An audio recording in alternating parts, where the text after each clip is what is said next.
everyone, welcome to my YouTube channel. This is Shikha Sambarkar and today our topic is Computer Network Part 20. Under this there is a subtopic Communication Protocol Part 2. Under this today we will talk about Telnet, Internet, Wireless and Mobile Communication Protocol GSM, GPRS and WLL. This video is helpful for class 12 CBSE students, those who have opted computer science and informatics practices as an optional subject, and other students can also watch the video, those who are interested in this computer network field. So let's start our topic, Communication Protocol Part 2. Here you can see two images are given. Left side you can see some people are talking with each other, or we can say communicating with each other. If one person is speaking or talking, then another one is listening. If the second person is speaking or asking something, then the first one is listening. So they are following some rules, or we can say they are using any language or some rules, some concepts there while communicating with each other. So just like that, here right side you can see another image. Here one person is sending requests to the server or sending emails to the server and getting response from the server. So here also one person is talking on the internet using some rules, like the left side image. Left side persons are talking using some rule, persons are communicating using some rules. Just like that, here one person is talking on internet using some rules. So these rules are called protocols.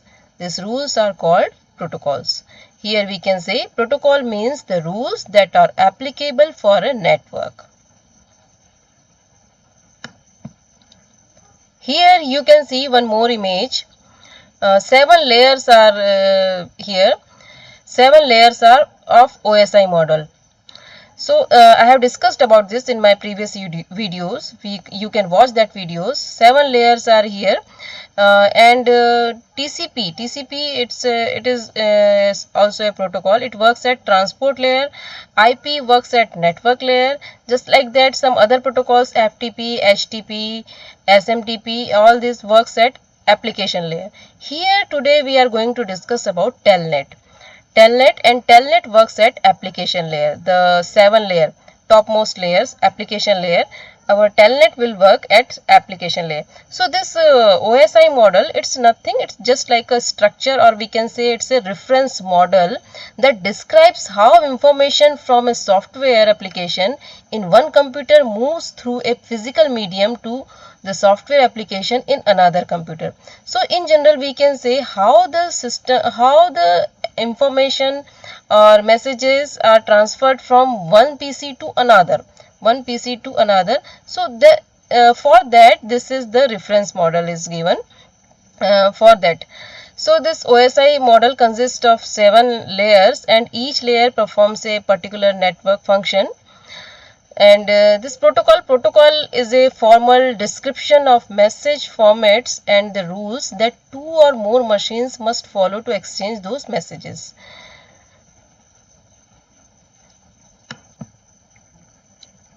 Now here you can see two images showing the concept of Telnet.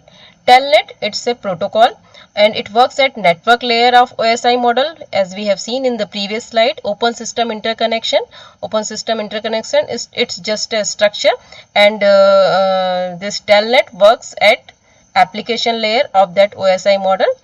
So what is Telnet? Telnet, it's a network protocol. We know that this is a protocol.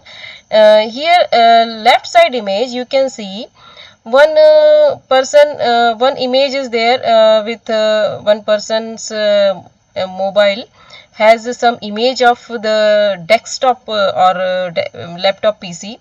So this image is showing that how the person is accessing or controlling the another person's laptop or PC, another laptop or PCs. So it's showing the remote access. So here we are talking about that I think you know about TeamViewer or AnyDesk. TeamViewer or AnyDesk. These two are softwares nowadays available, and we can say these softwares are used to take remote control of laptop or PC by your mobile. So just like that, here telnet is it is also a protocol, and it is used for same purpose. And you can see in the images, in the image, how the person is accessing the PC, the another PC's image in his own mobile.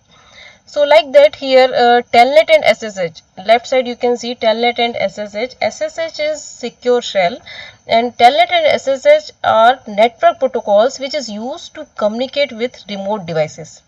These protocols are used to communicate with remote devices. Now the question arises here, what's the meaning of remote? Remote, you all are aware about remote areas. You know about the concept of remote areas. Remote areas, we can say, or we here remote systems. Remote systems, we can say the systems is installed far away. Far away means it is not placed in one's immediate surrounding. If two systems are not together, or the system is installed far away, or we can say it is not placed in one's immediate surrounding. So at that time the system is a remote system, we can say remote device. So we can say to take remote control of another PC or another laptop, we can use these protocols like telnet. Here you can see, and using remote login, we can say username and password. Using some username and passwords, server or devices, some device, uh, we can access the control of another devices. And right side also you can see two systems are there, local computer and remote computer is written there. Remote computer, you can see there is written welcome to XYZ University Library, and in local computer also the same thing is written, welcome to XYZ University Library. It means this is called remote access. Remote access means one person is accessing another one PC's access, or another one PC's control. It means one person is managing another one's system. So this is called this is called how we are accessing another one's system, or how we are controlling another one's system using this telnet. So let's see some points here. Here you can see some points related to this remote login. Computer networks have connected computers all over the world in a way that it is now possible to work on a computer even if you are not physically present next to it. It means if two systems are not placed together, if the systems are not together, at that time also one can access the control of another one's computer. So here you can see two network applications that make such an access possible are, first one is remote desktop, the second one is remote login. First one is remote desktop. Remote desktop means remote desktop connections is a technology that allows you to sit at a computer, the client computer, and connect to a remote computer, the host computer, in a different location. As we have seen in the previous image, there was one remote system and one client system, and we can access the control of another systems. Now remote login. A remote login facility permits a user to work on a program on a distant computer based on valid login credentials. Login credentials means username and password. Username and password. Using username and password, you can access another one's system. So this is the concept here, and this is called telnet protocol. Now some more points are here. You can see 6.1 Telnet. It is an internet utility that lets you log on to remote computer system. As we have seen in the previous slides, Telnet is an older internet utility that lets you log on to remote computer systems. Basically, a Telnet program gives you a character-based terminal window on another system. Actually, this is the difference between this Telnet and that software Steamweaver or AnyDesk that provides GUI, graphical user interface. That Teamweaver and that AnyDesk kind of softwares, those are available nowadays, that provides GUI interface. And here we have seen this Telnet. Basically, a Telnet program gives you a character based. This Telnet provides you a character based terminal window on another system. But in case of Teamweaver, you can see that GUI, graphical user interface. So you get a login prompt on that system. If you have permitted access, you can work on that system just as you would if you were sitting next to it, as we have seen in the previous slides. Traditionally, Telnet has been used by people who have logins on remote systems and want to do serious work there. Suppose you are working in a laptop or in desktop, and sometimes you find out that there are some software problems, and your software engineer or whatever person you want to call to solve the problem, if the person is not at that particular place, and you want at that time, you can use this kind of third-party softwares like Teamweaver or AnyDesk, uh, so that you can solve your problem. Using that software, the person can solve the problems using this protocols. And this is a very good thing in our field. So we can understand like that this Telnet, this is just a remote login or remote login credentials means username password. Using username or password, any person can connect with any other person's system. Now internet, you all are aware about this term.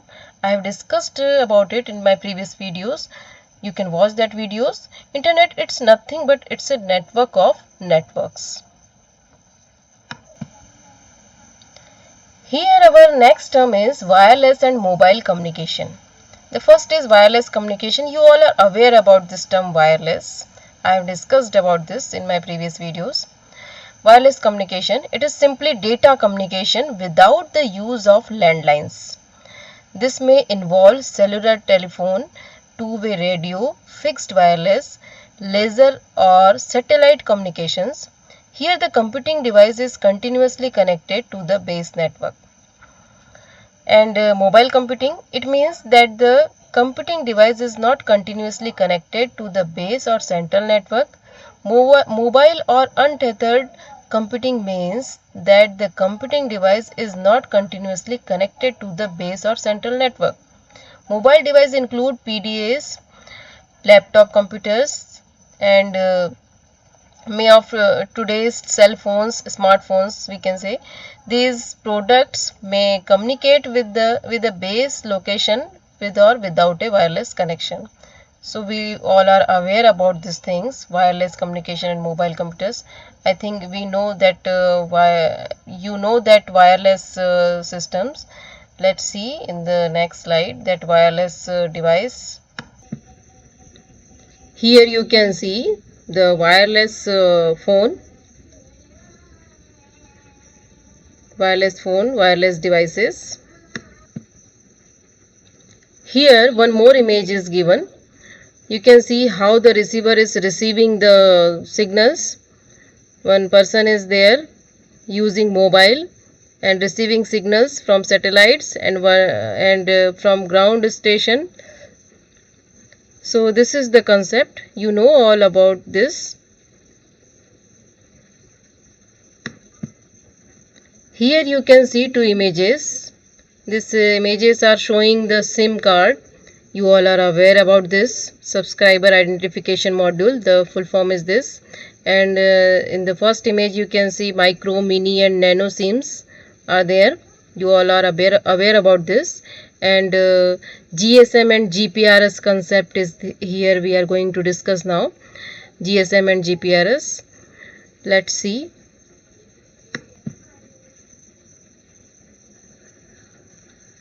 Here you can see some images. Left side you can see some old kind of mobile phones are there, and right side you can see some smartphones are here.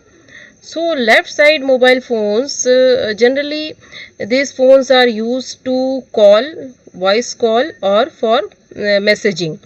So these phones are used, generally GSM facility is here in this phone. That's why these phones are used to voice call or some only for messages. And it is it is not possible to use internet on these systems, because these systems are using only GSM facility.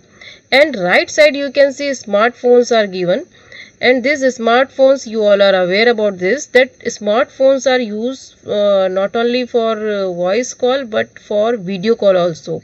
And there are so many facilities. You can transfer files, you can message, you can communicate with each other, and so many so many social sites you can use. So that's why this is smartphones, and these smartphones are using GPRS concept. GPRS system is here. So main thing is this, that GSM and GPRS, the old phones are using GSM and smartphones GPRS. So in old phones you can call or message or only voice call, and in GPRS systems you can video call, and you can transfer files, you can use internet. So this is the difference. First we will see here GSM. GSM, Global System for Mobile Communication. Global System for Mobile Communication. GSM, one of the leading digital cellular systems.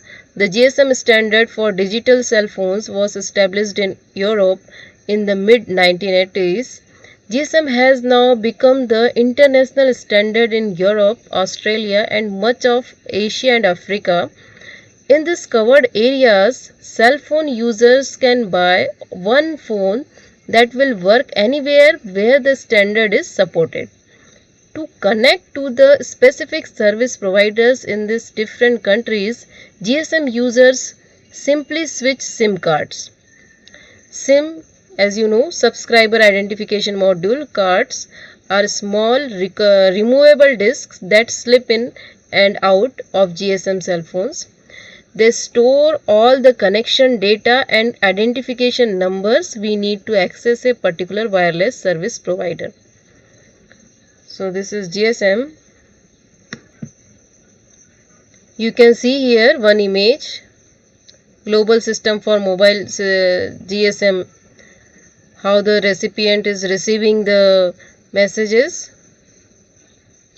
There are some points. GSM uses narrowband TDMA, which allows 8 simultaneous calls on the same radio frequency. TDMA, time divisional multiple access, it is. TDMA works by dividing a radio frequency into time slots and then allocating slots to multiple calls. In this way, a single frequency can support multiple simultaneous data channels. So this is GSM. Now GPRS. GPRS, General Packet Radio Service. GPRS is a technology for radio transmission of small packets of data, especially between mobile devices and internet. It is used for wireless communication using a mobile device. With this service, we can access the internet, send emails and large data. We can also watch real-time news, download games and watch movies.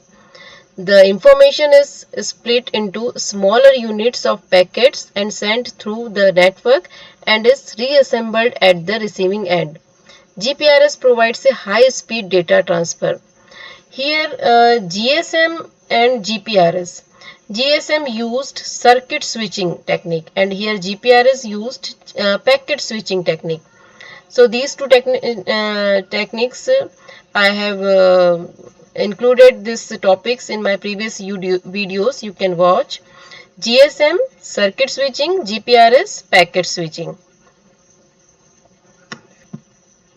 Now WLL wireless in local loop. Wireless in local loop. WLL is a system that connects subscribers to the public switched telephone network PSTN using radio signals as a substitute for other connecting media.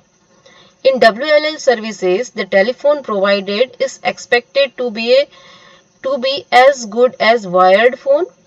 Its voice quality must be high. A subscriber carrying out long conversation must not be irritated with quality. One must be able to use speaker phones, cordless phones and parallel phones. The telephone must support fax and modem communications and should be connectable to a public. The WLS system can operate with GSM handsets, mobile units as well as with GSM compatible subscriber units. So this is WLL. I hope this video is helpful for you all. Thank you. Please like, share, comment and subscribe this YouTube channel presented by Shikha Sambarkar.